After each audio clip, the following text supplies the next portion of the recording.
तो इस सफ़र की शुरुआत हुई दिवाली की रात से।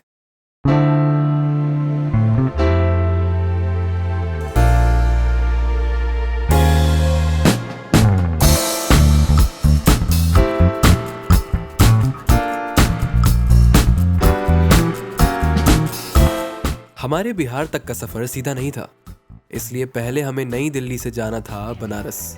नींद भले ही अधूरी हो, लेकिन एक्साइटमेंट पूरी थी।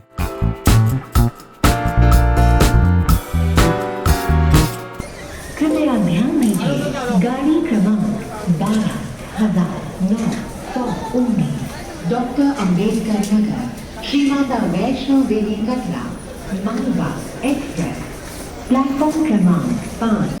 अभी बहुत टाइम बाद हम ट्रिप पे जाने कैसा लग रहा है?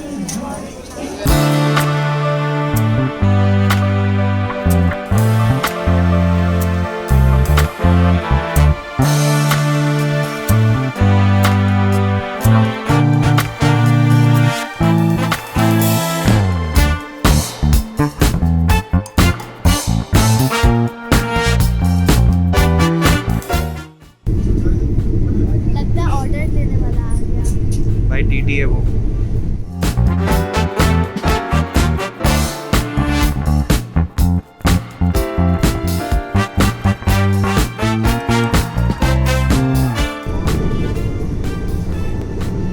ये तो सो गया।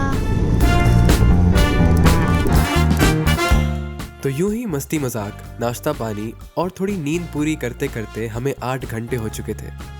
हमारे सफ़र का पहला पड़ाव पूरा होने ही वाला था।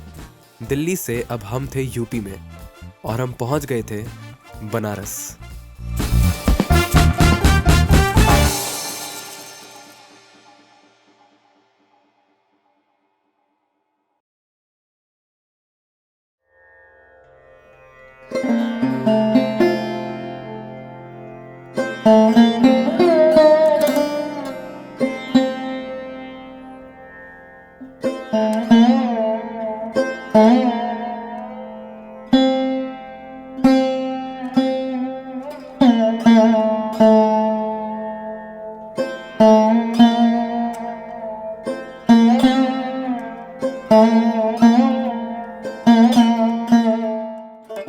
बनारस की बात ही कुछ और है।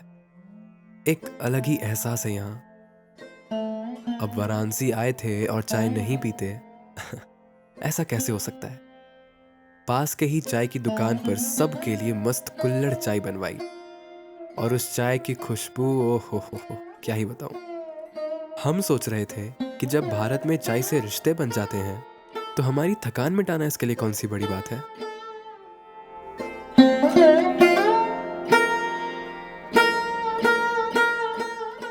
फिर बस हमारे इंतजार के बाद चाय छन गई थी और हमें पीने का इंतजार था।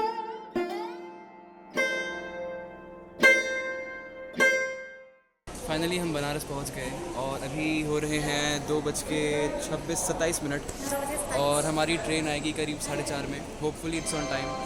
एंड फिर यहाँ से हम लोग जाएंगे पटना। पटना से अपनी कार लेंगे एंड फिर जाएंगे Darbhanga. So you know, even if you try कि तुम जल्दी टिकट लो छठ की बिहार की, इट्स नॉट ईजी। देखिए, हमारे परिवार ने तो पहले ही कह दिया था कि सामान की जिम्मेदारी तो तू ही उठाएगा। फिर बस मैं वही कर रहा था और वो लोग आनंद ले रहे थे लताम का। लताम जिसको हिंदी में अमरूद बोलते हैं। और ये चटकार का सिलसिला चाय और अमरूद तक ही नहीं रुका, ये गोलगप्पे तक भी पहुंच गया था।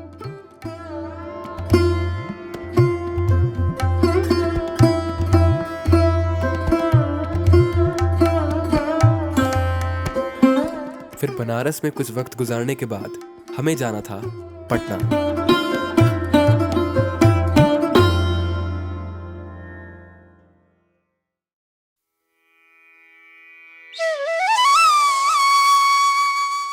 हम पहुंच चुके थे बिहार की राजधानी पटना, जिसका इतिहास सिर्फ भारत में ही नहीं पूरे विश्व में मशहूर है।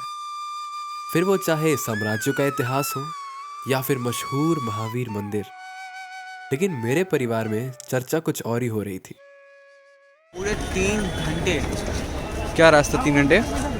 पूरे 3 घंटे हमें पटना से लेकर दरभंगा तक पहुंचने के लिए लगेंगे। तो ये तो एडवेंचर है। कहना छवि? हाँ अबे काहे का एडवेंचर भाई, कार में हो रहा है ये, कार मोशन सिकनेस वाले बंदे आ गए। इनकी मोशन सिकनेस के लिए इन्हें सौंप दिया जा रहा था और रिश्वत में लाइन होटल में खाना खिलाने का वादा। खैर चलते हैं।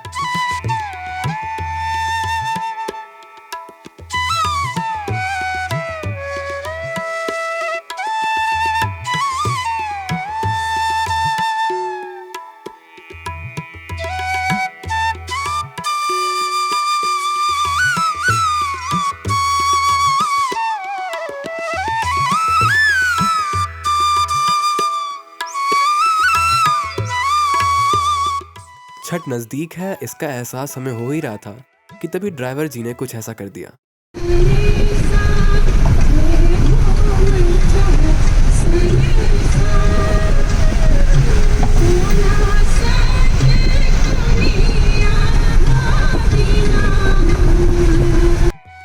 इस सब के बाद भी दरभंगा हमसे 110 किलोमीटर दूर था।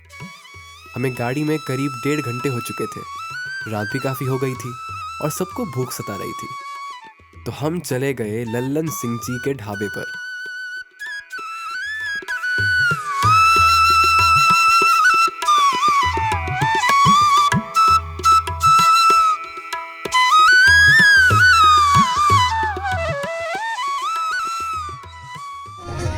मग राहायची भरती महिन्यात तुम्ही राहायची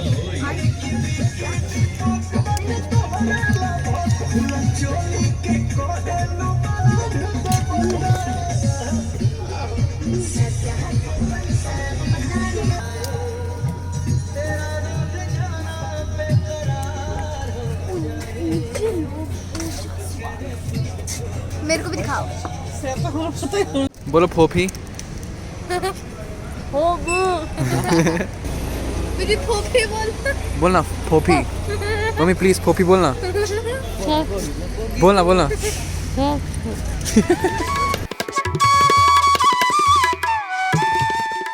और अब इतना लंबा सफर तय करने के बाद हम पहुंच ही गए थे Darbhanga.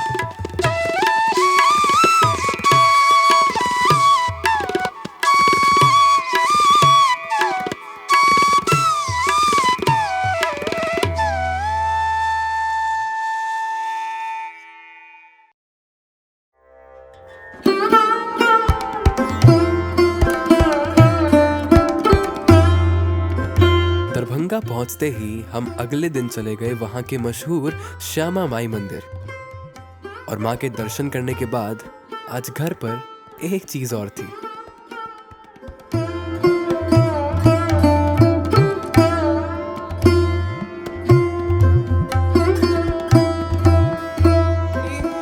Three two one. Happy birthday to you, happy birthday. मेरी छोटी बहन का बर्थडे। इसकी तैयारी में पूरा दिन कैसे बीत गया पता भी नहीं चला। खैर ये खुश थी और क्या चाहिए। इसी बहाने इतने लंबे समय बाद गांव के लोगों से मिलने का मौका मिल गया और सबसे बातचीत हो गई। सबके चेहरे पे मुस्कान थी, मुस्कुराहट थी, खुशी थी।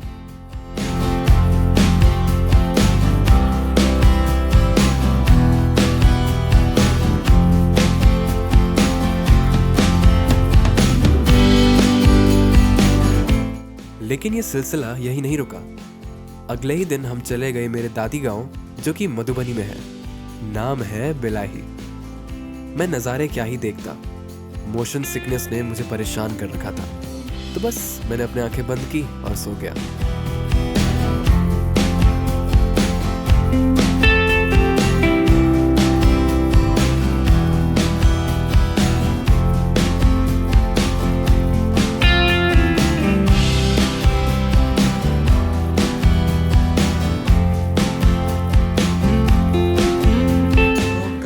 दादाजी के गांव गया था विच इज़ इन मधुबनी, और मधुबनी के अंदर एक जगह है जिसका नाम है बाहरपुर बिलाही, जो कि मेरा गांव है। दरभंगा से मधुबनी जाने में और जहां मेरा गांव है वहां तक जाने में करीब 1.5 घंटे का समय लगता है, बट मुझे एक जगह और जाना था। तो लॉन्ग स्टोरी शॉर्ट, कल मैंने करीब 4 से 5 घंटे सिर्फ गाड़ी में बैठ के बिताए हैं विच resulted in a very bad way. मेरी मोशन सिकनेस ने मेरी लगा दी। मैंने कल कुछ नहीं खाया था, ना पानी ना खाना, कुछ नहीं, बिकॉज कार के अंदर काफ़ी अजीब लग रहा था मुझे। बट हाँ, लास्ट में गांव से दरभंगा आते वक्त, वापस आते वक्त मैंने एक जगह लिट्टी चोखा खाया था, विच वॉज वेरी नाइस। और उस दिन की थकावट आज तक है। At the time I am recording this you can look at my face, में कैसा लग रहा हूँ, बालों में तेल है, पूरा चेहरा अजीब सा हो रखा है। सो या जस्ट एन अपडेट। बिहार पहुंचने के बाद से ही हम घूमने फिरने में व्यस्त थे और छठ भी नज़दीक था, तो सोचा एक दिन आराम कर लेते हैं। ये अपने गुची का बैग दिखा रही थी और मुझे इंतज़ार था खरना का।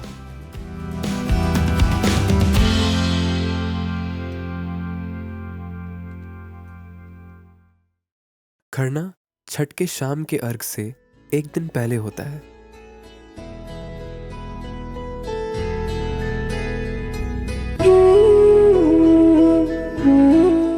अपने हाथों से दिए के लिए बाती बनाई जा रही है। जो खरना करती हैं वो गुड़ की खीर, पूरी, मिठाइयाँ, फल, धूप, दीप सब दीनानाथ को अर्पित करती हैं।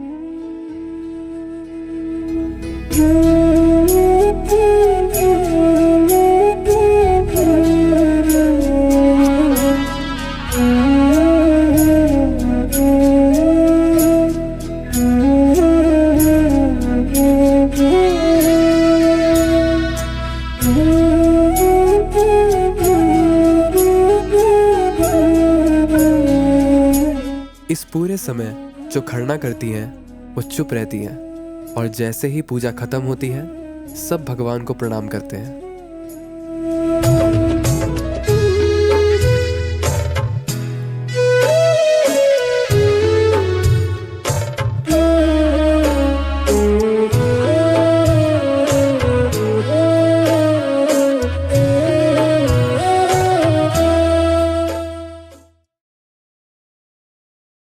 और इसके बाद आता है छठ का पहला दिन।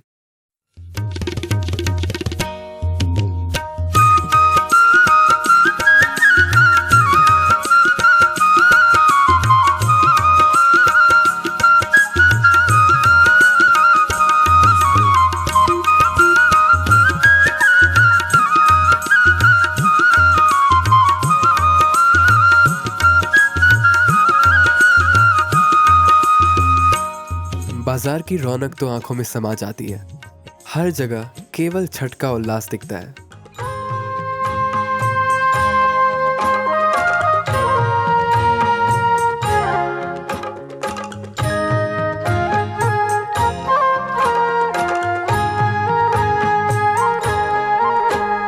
यहाँ शाम के छठ के लिए छठ घाट को सजाया जा रहा है। बहंगी लचकत जाए, बहंगी लचकत जाए, होई ना बलम जी को हरिया, बहंगी घाटे पहुँचाए, बहंगी घाटे पहुँचाए, कांच ही बस के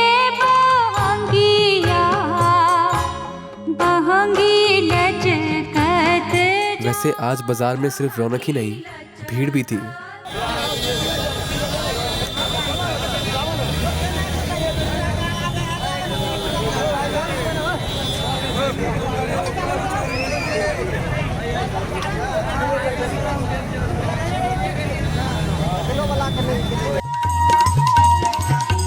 भीड़ को पार करते हुए और शाम के छठ के लिए सारा सामान लेकर हम पहुंच ही गए अपने घर।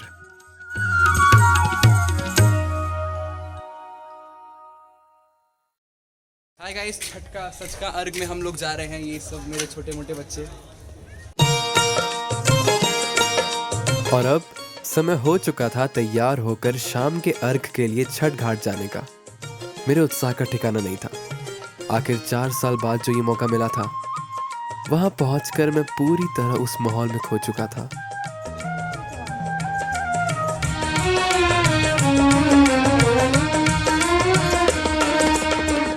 और आपको एक और चीज दिखाता हूँ, नटुआ नाच। ये क्या होता है खुद ही देख लीजिए।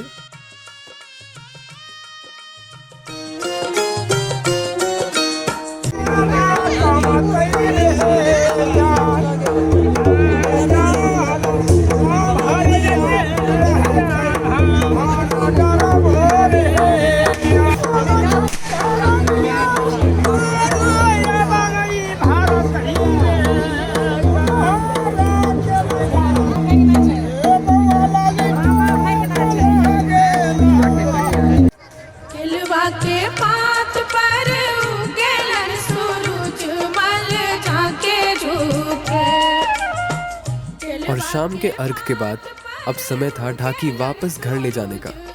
ढाकी में कोनिया, जो कि एक किस्म का बर्तन है, और सूप, जिसे काफ़ी लोग डगरा भी कहते हैं, उसमें हाथी और कलश के ऊपर जलने वाले दिए, प्रसिद्ध ठकुआ, फल और सब्जियां, मिठाइयाँ और पूजा का सामान होता है, जो कि नंगे पांव घर से घाट तक पहुंचाना होता है।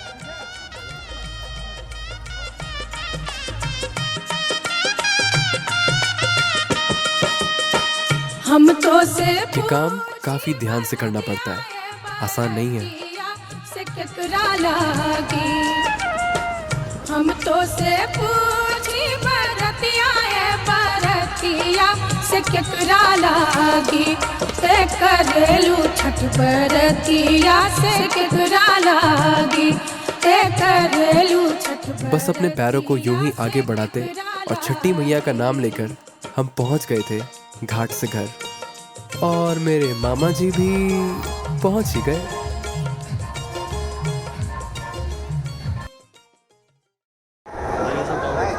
आपकी टीम को जब आपके पास सिर्फ 240 रन है, फील्डिंग बिल्कुल। At the time of recording this India world cup हार गई। खैर, इसके बारे में कभी और बात करते हैं। तो आज जो हमारे शाम का अर्घ था छठ का, वो काफ़ी अच्छे से निभा लिया हमने। मैं ढाकी लेके गया और वापस आंगन लेके भी आया। पिछली बार मैं 2019 में जब आया था तब मैंने ये काम किया था, एंड इस बार भी जब मैं उठा के लेके गया, काफ़ी फोकस, काफ़ी अटेंशन का काम है ये, काफ़ी भारी होता है वो तो। बट छठी माई की कृपा होती है, आराम से मैं लेके गया और आराम से लेके आ गया। एंड अब करीब 2 से 3 घंटे बाद, अभी हो रहे हैं 11:30 रात के, तो 2 से 3 घंटे बाद हम फिर जाएंगे घाट पे। तो मैं 1.5 घंटे का एक नैप लूँगा ताकि मैं फिर से रिफ़्रेश हो जाऊँ, और फिर नहाना है। यहाँ पे बहुत गर्मी है, दरभंगा में बहुत ठंड है, गर्मी है यहाँ पे, और पानी बहुत ठंडा है। तो मैं वही सोच रहा हूँ कि मैं 1:30-2 बजे रात को कैसे नहाऊँगा, बट ज़रूरी है, करना है, तो हम नहाएंगे, ज़रूर नहाएंगे। और अब डायरेक्ट मिलूँगा मैं आपको भोर का अर्घ में। रात के 3:07 ये बिग बॉस लग रहा है। तो करीब 1.5-2 घंटे सोने के बाद मैं फिर अभी गया घाट पर। इस बार मैं ढाकी लेके नहीं गया, अभी मैं केले का छौड़ लेके गया, एंड आधे टाइम में ढाकी लूँगा। अभी फ़िलहाल नहाना है, वो मेन दिक्कत है। अपने आप को थोड़ा टाइम दे रहा हूँ मैं, ताकि मैं अपनी बॉडी को तैयार कर सकूँ नहाने के लिए, क्योंकि ठंड बहुत है यहाँ पे। इवन तो मैंने कहा था कि दरभंगा में ठंड नहीं है, रात को हर जगह है और लग रही है अभी भी, बट नहाते हैं। तो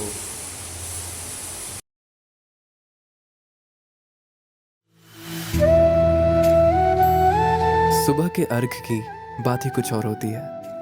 चारों तरफ सजे हुए दिए और जगमगाती सजावटें मन को मोह लेती हैं, और मैं बस इसको अपनी आंखों में समा रहा था।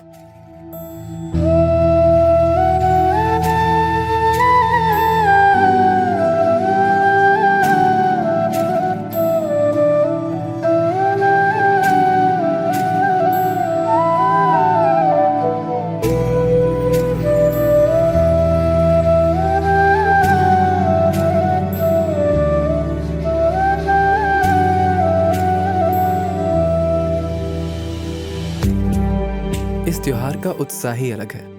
पूरा घाट फल और मिठाइयों से सजा हुआ था। बड़े भक्ति में लीन थे और बच्चे अपने ही मस्ती में मगन थे।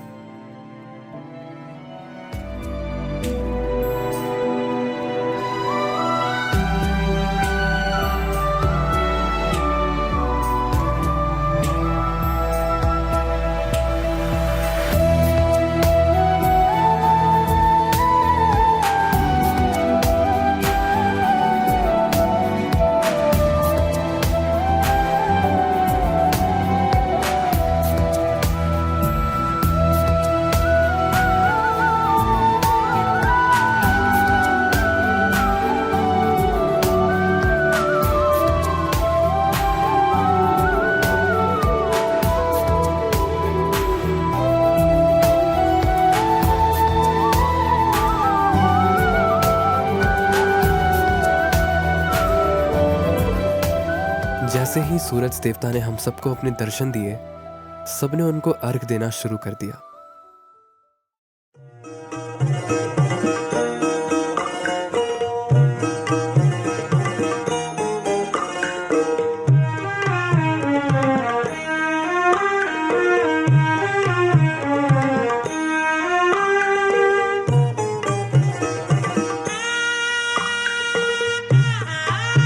सूर्य देव को प्रणाम करने के बाद अब वक्त था वापस घाट से घर जाने का।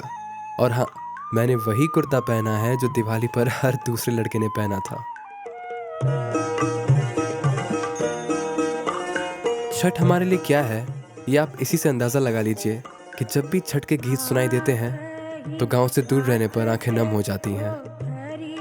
तो ये था मेरा सफ़र, ये था छठ संगम।